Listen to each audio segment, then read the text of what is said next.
ओम नमो भगवते वासुदेवाय।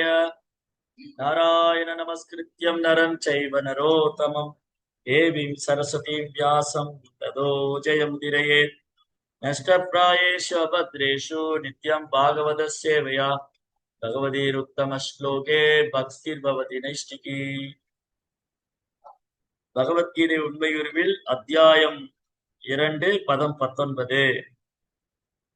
யயேனம் வேத்தி ஹந்தாரம் யஸ்ஸைனம் மன்யதே ஹதம் உபௌதௌ ந விஜானீதோ நாயம் ஹந்தி ந ஹன்யதே. மொழிபெயர்ப்பு மற்றும் பொருளுரை தெய்வ திரு அபய சரணாரவிந்த பக்திவேதாந்த சுவாமி ஸ்ரீல பிரபுபாத் ஜெய் ஸ்ரீல பிரபுபாத் ஜெய். ஜீவாத்மாவை கொல்பவனாக நினைப்பவனும் கொல்லப்படுவனாக நினைப்பவனும் அறிவில்லாதவன் ஆவான். ஏனென்றால் ஆத்மா கொலை செய்வதோ கொல்லப்படுவதோ இல்லை. என்ன முக்கியமான பாயிண்ட்? ஜீவாத்மாவை கொல்லணும்னு நினைச்சாலோ அல்ல கொலை செஞ்சாலோ அது கொலை ஆகாது. ஆத்மாவை கொல்ல முடியாது. இத நம்ம தப்பா புரிஞ்சுக்க கூடாது. இந்த ஸ்லோகத்தை நாம் தவறாக புரிந்து கொள்ளக்கூடாது. ஜீவாத்மாவை கொல்பவனாக நினைப்பவனும் கொல்லப்படுபவனாக நினைப்பவனும் அறிவில்லாதவர் ஆவார். ஏன்னா ஆத்மா கொலை செய்வதோ கொல்லப்படுவதோ இல்லை. ஆத்மா கொலை செய்யறதும் இல்லை, ஆத்மா கொல்லப்படுறதும் இல்லை. அப்படின்னா மிருகத்தை கொல்லலாமா, மனுஷனை கொல்லலாமா? அதான் ஆத்மாக்கு அறிவில்லையே. ஒரு ஆடை கொன்னா ஆடு உடம்புதானே கொல்லப்பட்டிருக்கு, ஆத்மா கொல்லப்படலையே. இல்ல இப்ப இந்த விஷயத்த ஒருத்தர் எடுத்துட்டு வாதாடலாம். எப்படி ஒருத்தர் வாதாடலாம்? எப்படி வாதாடலாம்? சார், நீங்க பகவத்கீதையில சொல்லியிருக்கு, பகவத்கீதையில 2ஆம் அத்தியாயத்துல 19ஆம் ஸ்லோகத்துல சொல்லியிருக்கு, ஆத்மா கொல்லப்பட்டதுன்னு நினைச்சாலோ அல்ல கொலை செஞ்சதுன்னு நினைச்சாலோ அது முட்டாள். ஆத்மாவை கொல்லவும் முடியாது, ஆத்மா கொலை செய்வதும் இல்லை, ஆத்மாவை கொல்லவும் முடியாது. அப்ப எப்படி புரிஞ்சுக்கணும்? இதை நாம் தவறாக புரிந்து கொள்ளக்கூடாது. எப்படி தவறா புரிஞ்சுக்குவோம்? மக்களுக்கு இது ரொம்ப சௌரியமாயிடும். அப்படின்னா ஆத்மாவுக்கு தான் அழிவு இல்லை. இல்ல, ஒரு ஆடை வெட்டினா என்ன, கோழியை வெட்டினா என்ன, மாடை வெட்டினா என்ன, மனுஷனை வெட்டினா என்ன? உடல் தானே வெட்டப்படுது. மனிதனை வெட்டினா மனித உடல் வெட்டப்பட்டது, ஆத்மா கொல்லப்படல. ஒரு ஆடையோ மாடையோ கோழியோ வெட்டினா அந்த கோழியோட மாடோட ஆடோட உடல் தான் வெட்டப்பட்டது, ஆத்மாவுக்கு ஒண்ணு ஆகாது, அதனால செய்யலாம் அப்படி என்று நாம் தவறாக எடுத்துக்கொள்ள கூடாது. எப்போ ஒரு ஜீவாத்மா இந்த உடல்ல வந்து விட்டதோ அந்த ஜீவாத்மாவை துன்புறுத்தும் அதிகாரம் நமக்கு கிடையாது. அது ஆடோ மாடோ கோழியோ மனுஷனோ மிருகமோ எதுவா இருந்தாலும் ஒரு ஜீவாத்மா இந்த உடல்ல வந்துருச்சுன்னா அதை கொல்வதற்கோ அல்லது துன்புறுத்துவதற்கோ நமக்கு அதிகாரம் கிடையாது. ஏன்னா எல்லா ஜீவாத்மாக்களும் இறைவனின் குழந்தைகள். எல்லா ஜீவாத்மாக்களும் யாரு? இறைவனின் குழந்தைகள். இறைவனின் குழந்தைகள்ல எந்த குழந்தையும் துன்புறுத்துவதற்கோ வெட்டுவதற்கோ இறைவன் அனுமதிக்க மாட்டார். இப்ப அம்பிகா மாதாஜி இருக்காங்க. அம்பிகா மாதாஜி 10 குழந்தைகள் வச்சுக்கோங்க உதாரணம். அந்த 10 குழந்தையில 2 பேர் 3 பேர் முட்டாளா இருக்கு. உடனே புத்திசாலி பையன் போய் சொல்றான், அந்த பையன்தான் முட்டாளா இருக்குன்னு அவனை கொன்னுருட்டுமா? அப்ப அம்மா சொல்லுவாளா, பரவாயில்ல நீ கொன்னுரு, அவன் வேண்டான்னு? அம்மா என்ன சொல்லுவா? அடே நீதாண்டா முட்டாள், அவன் முட்டாளாக இருந்தாலும் அவன் என் மகன், நான் அவனை பராமரிக்கணும், உனக்கு என்ன பிரச்சனை? அவன் முட்டாளாக இருந்தாலும் அவன் எனது மகன், அவனை நான் பராமரிக்கிறேன், உனக்கு என்ன பிரச்சனை? அதே மாதிரிதான் இறைவனுடைய படைப்புல பல்வேறு ஜீவன்கள், ஆடு மாடு கோழி, இந்த ஜீவராசிகள்லாம் இறைவனின் குழந்தைகள். அப்ப இந்த இறைவனின் குழந்தையை துன்புறுத்துவதற்கோ அல்லது அவங்களை தண்டிக்கிறதுக்கோ அதிகாரம் நமக்கு கிடையாது. ஓரொரு ஜீவாத்மாவும் அவரவர் கர்மவினைக்கு ஏற்றாற் போல உடல் எடுத்திருக்காங்க. ஓரொரு ஜீவாத்மாவும் அவரவர் கர்மவினைக்கு ஏற்றாற் போல. கர்மனா தெய்வ நேத்திரேன ஜந்தர் தேகோ பவத்தி. கர்மனா தெய்வ நேத்திரேன, நமக்கு ஒரு குறிப்பிட்ட உடம்பு கிடைச்சிருக்குன்னா அதுக்கு நம் கர்ம வினையே காரணம். சிலர் மனித உடல்ல இருக்காங்க. அந்த மனித உடல் இருக்கிறவங்க எல்லாரும் அழகா இல்ல, என்ன மாதிரி அசிங்கமானவங்களும் இருக்காங்க. எல்லாரும் வசதியானவங்க இல்ல, என்ன மாதிரி ஏழைகளும் இருக்காங்க. எல்லாரும் வசதி படைச்சவங்க கிடையாது, என்ன மாதிரி ஏழையும் இருக்காங்க. எல்லாரும் அழகானவங்க கிடையாது, என்ன மாதிரி அழகில்லாதவங்களும் இருக்காங்க. எல்லாரும் புத்திசாலி கிடையாது, என்ன மாதிரி புத்தி இல்லாதவங்களும் இருக்காங்க. அதனால இறைவனுடைய படைப்புல அழகானவன், அழகில்லாதவன், புத்திசாலி, ஏழை, பணக்காரன், இந்த இந்த மாற்றம் என்ன? இந்த வித்தியாசம் எதற்கு? அப்ப இறைவனின் படைப்பில் எந்த ஒரு வித்தியாசம் கிடையாது. பகவானுடைய படைப்புல எந்த வித்தியாசம் பாரபட்சம் கிடையாது. அவர் யாரையும் பாரபட்சம் பார்க்கறது இல்லைன்னு சொல்றேன். சமூகம் சர்வபூதேஷு நமே தேசோ அஸ்தினப்பிரியா. பகவான் யாரையும் வெறுக்கிறது இல்லை, யார் மேலேயும் பாரபட்சம் பார்க்கறது. அப்ப ஏன் இந்த ஏற்றத்தாழ்வு? புத்தி உள்ளவன், புத்தி இல்லாதவன், உயர்ந்தவன், தாழ்ந்தவன், ஏழை, பணக்காரன், அறிவாளி, அறிவில்லாதவன், அவரவர் கர்மவினை கேட்டார் போலயே நடக்குது. அவர் செய்த கர்மவினை கர்மனா தெய்வ நேற்றேன, என்னுடைய கர்மவினைக்கு ஏற்றார் போல தெய்வம் எனக்கு ஒரு சரீரம் தருகிறது. கர்மனா தெய்வ நேற்றேன ஜந்தர் தேகோ பவத். நான் செய்த கர்மவினைக்கு ஏற்றார் போல தெய்வம் எனக்கு ஒரு உடல் தருது. அப்போ சிலருக்கு உடலே கிடைக்கல, அதுவும் ஒரு கர்மா. ஒரு ஜீவாத்மாக்கு உடம்பு கிடைக்காம பிசாசு ரூபத்துல பேயாவும் பிசாசாவும் சுத்திட்டு இருக்காங்க, அது ரொம்ப பாவம் செஞ்சு. இல்ல சில சில தம்பதிகளுக்கு குழந்தையே பிறப்பதில்லை, அதுவும் கர்மா. ஒரு தம்பதிக்கு குழந்தையே பிறக்கவில்லை என்றாலும் கர்மா. ஒரு ஜீவாத்மாவுக்கு உடம்பே கிடைக்கலைனாலும் கர்மா. அப்படி ஒரு உடம்பு கிடைத்தாலும் அந்த உடம்புனால வர துன்பங்கள் அதுவும் கர்மம். கர்மனா தெய்வ நேற்றேன், என் கர்மவினைக்கு ஏற்றாற் போல தெய்வம் எனக்கு ஒரு சரீரத்தை கொடுக்கும். அப்ப என்னுடைய சரீரத்தை யார் தீர்மானிக்கிறான்? இந்த உடலில் இருக்கும் ஆத்மா, இந்த உடலில் இருக்கும் ஆத்மாவுடைய சரீரம் யார் தீர்மானிக்கிறா? இந்த ஆத்மா செய்த செயலே தீர்மானிக்கும். என் உடலில் இருக்கும் ஆத்மா செய்த செயல், அதற்கான வினை, அதற்கான சரீரம்.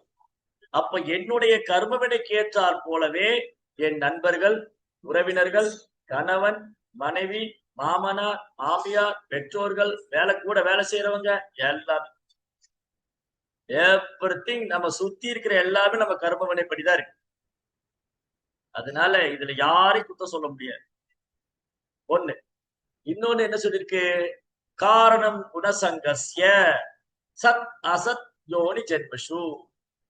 இந்த குணங்களுடைய சம்பந்தத்தினால ஒரு ஜீவாத்மா இந்த ஜட உலகத்துல வந்து முக்குணத்தில் செயல்படுவதால் அந்த முக்குணத்தின் செயல், அந்த செயலின் வினை. முக்குணத்தின் செயல், அந்த செயலின் வினை. அதற்கேற்றாற் போல எனக்கு சரீரம். காரணம் குணசங்கஸ்ய. நான் எந்த குணத்தோடு சங்கம் வைத்துக் கொண்டிருக்கிறேனோ, நான் எந்த குணத்தில் சிந்தித்தேனோ, நான் எந்த குணத்தில் செயல்பட்டேனோ அந்த குணத்துக்கு ஏற்றாற் போல எனக்கு சரீரம். காரணம் குணசங்கஸ்ய சத் அசத் யோனி ஜென்மஷு. அப்ப சில ஆத்மா முட்டைக்குள்ள கருவுல இருந்து வெளியே, முட்டை, குருவி, பறவைங்க, பாம்பு, வாத்து, இதுல இருந்து முட்டையில இருந்து வருது. அதுக்கு அந்த மாதிரி ஒரு உடல்கள். சிலர் வந்து கருவுல, கருப்பையில இருந்து வர, நாயினுடைய கருவுல இருந்து, பூனையோட கருவுல இருந்து, மனிதனுடைய கருவுல இருந்து, பெண்ணினுடைய கருவுல இருந்து சில உயிரினங்கள். சிலர் விதையிலிருந்து, தாவரங்கள், செடிகள், கொடிகள், மரங்கள். அப்ப தாவர உடல், விலங்கின் உடல், மனித உடல், இந்த உடல் அனைத்தும் அவர் கர்மவினைக்கு ஏற்றாற் போல் கொடுக்கப்பட்டிருக்கிறது. அதனால இந்த பூமியில ஒரு ஆத்மா பிறந்திருக்கிறது என்றால் அந்த பூமியில் பிறந்த ஆத்மா ஒரு நாள் இறப்பு, பிறக்கப்பட்ட உடல் ஒரு நாள் இறக்கப்படும். இந்த பூமியில ஆத்மா ஒரு உடல் எடுத்திருக்குன்னா இந்த உடலை ஒரு நாள், இந்த சரீரத்தை நான் வெட்டி ஆகணும். அதுல எந்த மாற்று கருத்தும் இல்லை. ஆனா அதை வலுக்கட்டாயப்படுத்தி துன்புறுத்துவது அகிம்சை. எந்த ஜீவனையும் இம்சை பண்ற அதிகாரம் கிடையாது. கொலைபாதகம் செய்வது, விலங்குகளை கொள்வது, அப்பாவி ஜீவன்களை கொள்வது, மனித இந்த அதிகாரம் நமக்கு கிடையாது. இப்ப உதாரணத்துக்கு நான் இருக்கேன், எனக்கு வந்து ஒரு 70 வயசு வரைக்கும் நான் இருக்கணும்னு வச்சுக்கோ, உதாரணத்துக்கு வச்சுக்கோ. நான் ஒரு 70 வயசு வரைக்கும் இருக்கணும். ஆனா என் வாழ்க்கையில நான் விரக்தி அடைந்து போய் பல பல தோல்விகள், ஏமாற்றம் இதெல்லாம் தாங்க முடியாம ஒரு 45 வயசுல நான் தற்கொலை பண்ணி 45 வயசுல நான் தற்கொலை பண்ணிக்கிட்டேன். ஆனா என் கர்ம வினைப்படி நான் 70 ஆண்டு காலம் வாழ வேண்டியது. என்னுடைய கர்ம வினைப்படி நான் 70 ஆண்டு காலம் வாழ வேண்டியவன் 45 வயசுல தற்கொலை பண்ணிக்கிட்டேன். மீதி 25 வருஷம் பிசாசு ரூபத்துல இருக்கு. அப்போ அத தண்டனையை நான் அனுபவித்தே ஆகணும். அப்போ எந்த ஜீவனும் தன் சுதந்திரத்தை துஷ்பிரயோகம் செய்தால் அதற்கான வினையை சந்திக்கும். சரி, அடுத்தது என்னை ஒருத்தர் கொலை செய்து விட்டார். 70 வயது வரை வாழ வேண்டிய என்ன 45 வயது ஒருத்தர் கொலை செய்து விட்டார். கொலை செய்தவரும் அதற்கான தண்டனை அனுபவிப்பார். அதற்கான கர்ம வினை. ஒரு ஆத்மாவை 70 ஆண்டு காலம் வாழ வேண்டிய ஆத்மாவை 45 வயதில் அந்த உடலிருந்து வெளியேற்றிய அந்த கொலைகார பாதகனும் தண்டிக்கப்படுவார்.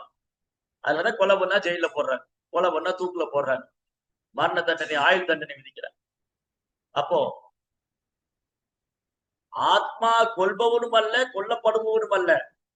ஏன்னா ஆத்மா நிச்சயமானது, அழிவற்றது, ஆன்மீகமானது. அதே சமயத்துல ஆத்மா வந்து தன் சுதந்திரத்தை துஷ்பிரயோகம் செய்யும் பொழுது, ஒரு ஜீவாத்மா தன் சுதந்திரத்தை துஷ்பிரயோகம் செய்யும் போது அதற்கான துன்பத்தையும் தண்டனையும் அனுபவிக்கும். அதனால எந்த உயிரினத்தையும் கொள்ற அதிகாரம் நமக்கு கிடையாது. அப்ப இந்த ஸ்லோகத்தை வந்து நம்ம தவறாக புரிந்து கொள்ளக்கூடாது. ஆத்மா தான் கொல்றதும் இல்ல, ஆத்மா கொல்லுவதும் இல்ல, கொல்லப்படுறதும் இல்ல. அப்ப நான் ஏன் ஒரு ஆடை வெட்டக்கூடாது, மாடை வெட்டக்கூடாது, கோழியை வெட்டக்கூடாது? ஐயா சரிதாங்கய்யா, ஐயா ரொம்ப ரொம்ப சரி. ஆத்மா கொல்லுவதும் இல்லை, கொல்லப்படுவதும் இல்லை. ஆனா அந்த ஆடு வந்து ஒரு 30 வருஷம் வாழ வேண்டியது, இல்ல 15 வருஷம் வாழ வேண்டியது.